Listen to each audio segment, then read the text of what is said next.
Hello and welcome to Big Dash Knows. Big Dash knows what? New York Giants football. Let's go. I feel like it's been a while since I did a video. I did put out the Bobby Okereke and then the Paris Campbell and Darius Slayton videos, but I haven't touched on free agency since then.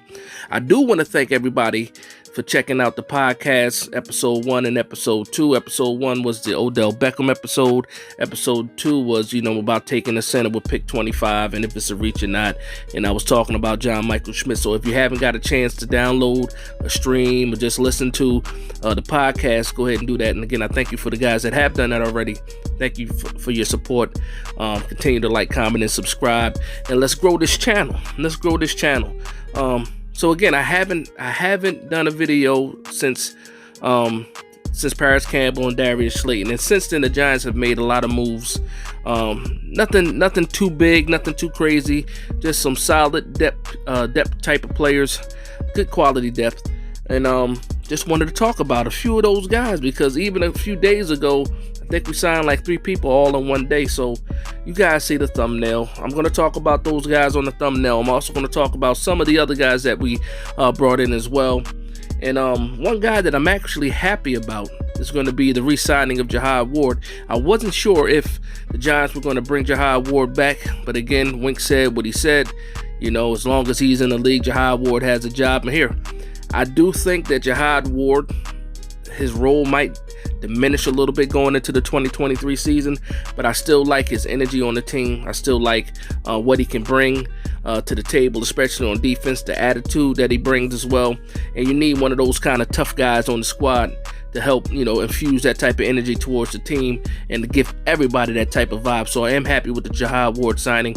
We picked up a wide receiver, kick returner, and Jeff Smith from the Jets. To be absolutely honest with you guys, don't know much about him. Haven't studied him. I saw some of the clips that they put up, him catching the ball, some return game and things like that. So I do have to take a deeper dive on Jeff Smith.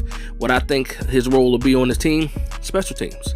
The Giants have been looking for a returner. We've been dealing with Brightwell on on kick return, and Richie James on punt return. Now Richie James is a free agent. Brightwell, you want a little bit more explosive type of player, in the kick return game. So I see why they brought Jeff Smith in. And again, you're trying to fill out this roster, this 90-man roster going to training camp, and why not fill it up with players that have done it before and have shown that they can be valuable in the special teams portion of it. Outside of that, just to get to these guys and get to the big plan for Joe Schoen, I understand the vision. I understand why we haven't signed that big name wide receiver yet or traded for that big time wide receiver yet, because I think with all of the small pieces that they added, re-signing Darius Slayton, signing Paris Campbell, I think with these guys, they add to the wide receiver room. They give you that depth. They also just signed Jamison Crowder. Again, when you first look at the signing, you're like, okay, you got another slot receiver. But what are we doing? Things like that. So for me, when you sign Jamison Crowder, you're signing a veteran, a guy that can bring some quality depth to the room, a guy that when you actually go into training camp, is real competition. Jamison Crowder is just not going to roll over and be cut. He's going to compete. He's going to compete for a spot on this team, and overall, that'll make the whole wide receiver room better, in my opinion. I think that all of these signings with the quality depth are building this team to where you wanted to be, because guess what? You're always one play away. Anybody can get injured, and if the guy behind him has that experience, is not just a rookie, has NFL experience, knows the game of football, I'd rather have that than a bunch of, not necessarily rookies, but less experienced people. So Jamison Crowder, that signing does not bother me. It wasn't a lot of money. Paris Campbell was is a boomer bust type of pickup, and I think the ceiling is high because guess what? You only have him for 1 year.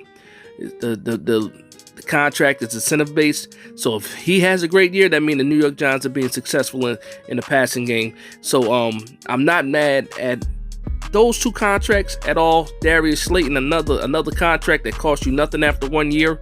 Not a lot of guarantees in the money. Also incentive based. So there you go. We see what Joe Schoen is trying to do with this team. He's trying to build up this competition on the roster. Of course, with the money situation, the cap situation, we're running out of money. Just to be honest, we're running out of money. You know, Daniel Jones was a big ticket item. You know, you picked up Saquon Barkley on the tag, so that's $10 million counting against your cap. And then you made a couple of signings, you know, here and there, no big money. So you're looking at the cap situation now. We have under $1 million in cap space. So we're right back to where we were before. I do think some moves are coming down the pike. They're going to have to make some extensions. They're going to have to restructure some contracts in order to pay your draft picks, to you know, to have operating money, you know, during the season when people get hurt, and, you know, injured reserve and picking people up for the practice squad. All that stuff is going to happen. So I expect some moves to be made. Now, will those moves happen before the draft? Possibly so, possibly not, but we'll see what's happening. But that's for another video. The next person I want to talk about that we signed was Sweeney, the tight end from the Buffalo Bills. Again, you look at his stats, there's no real stats there. But what you do get with Sweeney is a guy that's a good blocking tight end that can also give you some snaps, you know, in the receiving game. He's not coming in to compete with Bellinger. He's not coming in to compete with Waller. He's to sit there behind them so you have that quality depth. And he's a guy that can do a little bit of both. He can block and he can also receive. So that's what you're looking for these, you know, depth chart type of players, lower down the depth chart type of players. So now, when you look at it, we only have 3 tight ends in the room. I don't believe that Myrick is still signed. He might be though. But again, right now you're looking at Darren Waller, you're looking at Daniel Bellinger, and now you have Sweeney coming in for your tight end depth right off of the bat. So I'm not mad with that pickup either. Again, a guy that has played for a few years, you know, knows the terminology, knows the system for the most part, and the verbiage, and you see what the quality is. Because again, you're always one play away. We saw what happened with Daniel Bellinger last year. He went down with the eye issue, you know. Then we had to pick up some guys. We had Fournette, and then I can't remember the other guy's name right now. That was there before Fournette. But again, you want to have these guys in the building already, in the system, and knowing what they're doing. So I do not mind Sweeney being picked up as well. Another cheap contract. The next guy I want to talk about is McCain. So we got McCain, safety, you know, has a lot of years under his belt. You know, played in Miami, played in Washington. He's a veteran. And on his interview, he was saying that he's ready to compete for the spot next to McKinney.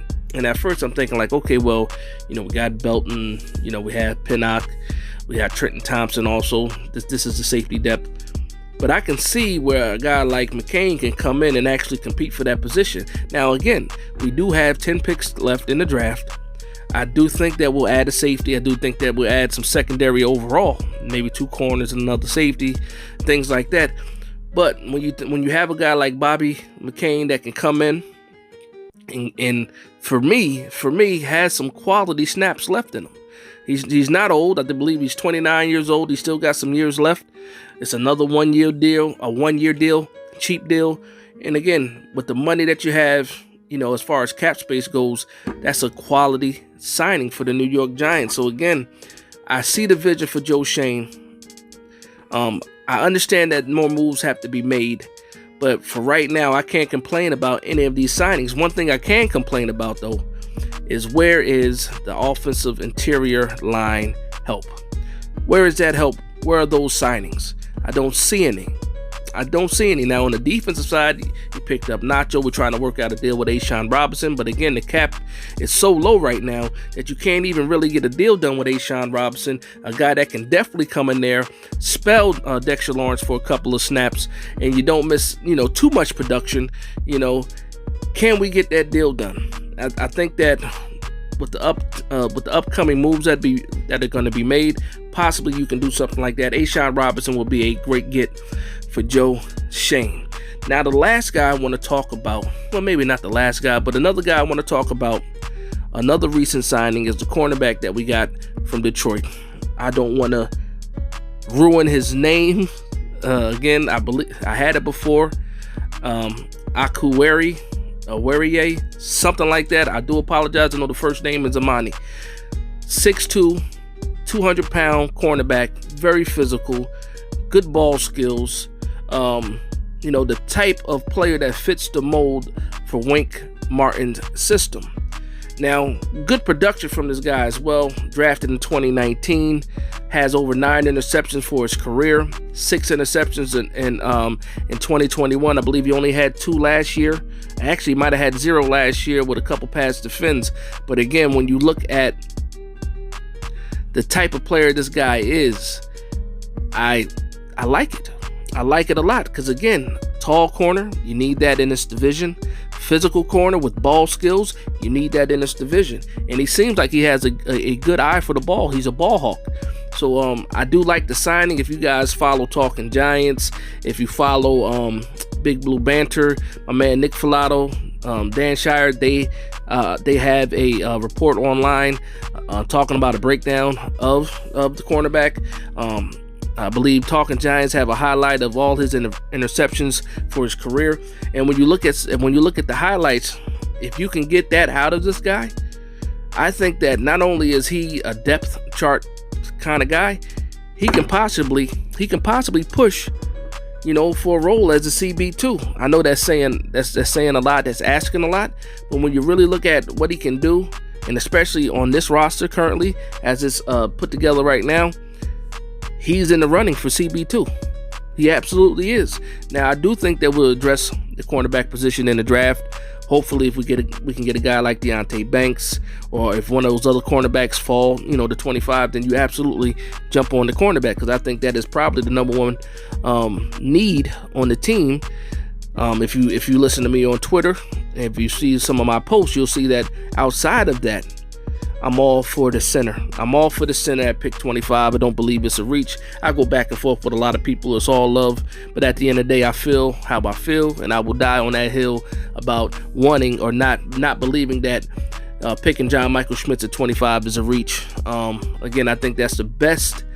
I think that's the best opportunity to get the center that you want, if you believe that the center is a type of guy that you can plug and play into this offense, and he can give you the type of play that you need to push this team forward. Because again, at the end of the day, it's all about the trenches. You build your home in these trenches, and that's how you know you have a solid foundation moving forward. You build yourself up in these trenches. If the quarterback is the driver, the offensive line is the engine. That's how I feel about the offensive line and the trenches altogether.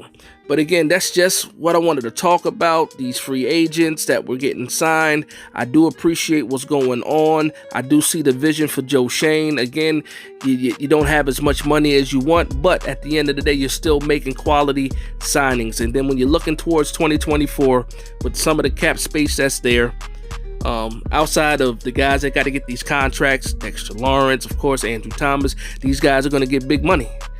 Xavier McKinney too, a year after that, these guys are going to get money.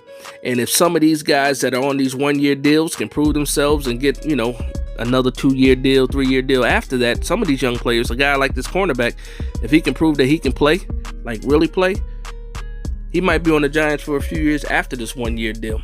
But again, I want to thank you guys for vibing with me. Please like, comment, and subscribe. And from one Giants fan to another, this is Big Dash Knows, Big Blue Nation. Let's go.